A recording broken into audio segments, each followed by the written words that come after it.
കുമളി ഗ്രാമപഞ്ചായത്ത് ബജറ്റ് ബഹിഷ്കരിച്ച് പ്രതിപക്ഷം. ബജറ്റ് പരിശോധിക്കാൻ ആവശ്യമായ സമയം അനുവദിച്ചില്ല എന്ന ആരോപണമാണ് പ്രതിപക്ഷ മെമ്പർ ഷാജി മോൻ ശ്രീധരൻ ഉന്നയിച്ചത്. ബജറ്റ് പാസ്സാക്കുന്നതുമായി ബന്ധപ്പെട്ട കമ്മിറ്റി കൂടുകയാണ്.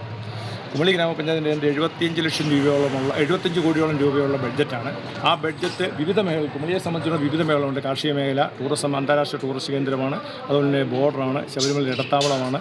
ഇവിടെ ഒരു ബഡ്ജറ്റ് അവതരിപ്പിക്കുമ്പോൾ കേരളത്തിലെ തന്നെ ഏറ്റവും വലിയൊരു പഞ്ചായത്താണ്, സാമ്പത്തികപരമായും വരുമാനപരമായും ഒക്കെ വലിയൊരു പഞ്ചായത്താണ്. ഈ പഞ്ചായത്തിൽ ഒരു ബഡ്ജറ്റ് അവതരിപ്പിച്ച് അത് പാസ്സാക്കുമ്പോൾ 24 മണിക്കൂർ സമയമെങ്കിലും ഇത് പരിശോധിക്കാൻ തരണമെന്ന് പഞ്ചായത്ത് ഭരണസമിതി പ്രസിഡന്റിനോട് ആവശ്യപ്പെട്ടിട്ട് തരാതെ നിഷേധാത്മകമായ നിലപാട് സ്വീകരിച്ചതിൻ്റെ ഭാഗമായി ബഡ്ജറ്റ് പാസ്സാക്കുന്നതുമായി ബന്ധപ്പെട്ട്, അതായത് 1 മണിക്കൂറിനകം പരിശോധിച്ച് പാസ്സാക്കണമെന്നാണ് ഭരണസമിതി പറയുന്നത്. ഞാൻ അത് ബഹിഷ്കരിക്കുകയും എൻ്റെ പരാതി കേസ് പാർട്ടി രജിസ്റ്റർ ചെയ്ത് ഞാൻ ഇറങ്ങിപ്പോരുകയും ചെയ്തു.